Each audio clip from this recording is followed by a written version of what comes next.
В этом году научная конференция исторического факультета АГУ приурочена к 90-летию университета и 85-летию самого факультета.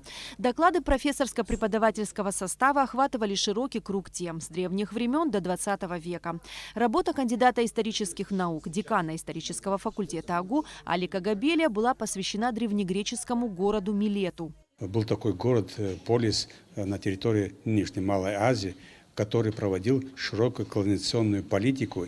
Именно Милет, этот город из Малой Азии, был организатором всех наших колоний, городов, государств в VI веке до нашей эры. Очередная годовая тема, которая она примыкает к общей проблеме, которой я занимаюсь. Малоизвестное событие из древней истории Пицунды. Так звучала тема доклада архимандрита Дорофея Дбар. Как известно, Питиус был местом, куда ссылали христианских мучеников, епископов, государственных и военных чиновников, попавших в немилость римских и византийских императоров. В самом конце IV века в Пицунду был сослан известный политический деятель Восточно-Римской империи Флавий Абундаций или Флавиус Абундатиус. Этот человек был родом из фракийской Скифии. В 392 году он получил звание магистра при дворе императора Феодосия I Великого. В 393 году Флавий стал консулом на Востоке.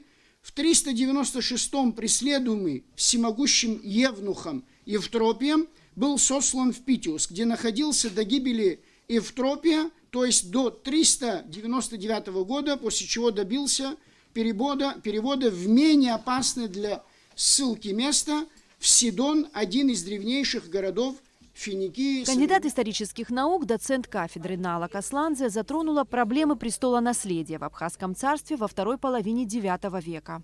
Истоки, сформировавшегося в области матримониальных отношений, средства, обеспечивавшие легитимность перехода от одного правителя к другому, характерно для многих политий древности и средневековых государств, и следует искать их корни в архаических традициях, прежде всего в институте левирата. И матримониальные возможности царственных вдов позволяли им играть особую роль в политической жизни государства, причудливо переплетая ветви династического древа Леонида. В средневековой Абхазии был посвящен и доклад преподавателя Елены Нишанян, которая рассказала о социально-экономических отношениях в абхазском обществе того периода. В средневековом абхазском обществе и Леонидов, и Багратидов доминирующей была государственная собственность на землю. И из этого фонда формировалось крупное светское и церковное землевладение.